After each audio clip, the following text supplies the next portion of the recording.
You ask Tiger to solve. This deals with linear equations with one unknown. The final result is x equals -10. Let's solve it step by step. Simplify the expression. Expand the parentheses. Simplify the arithmetic.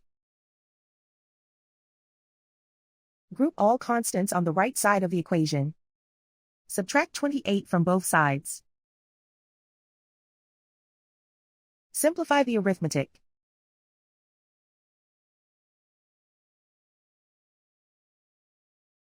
Isolate the x. Divide both sides by 4. Simplify the fraction. Find the greatest common factor of the numerator and denominator. Factor out and cancel the greatest common factor.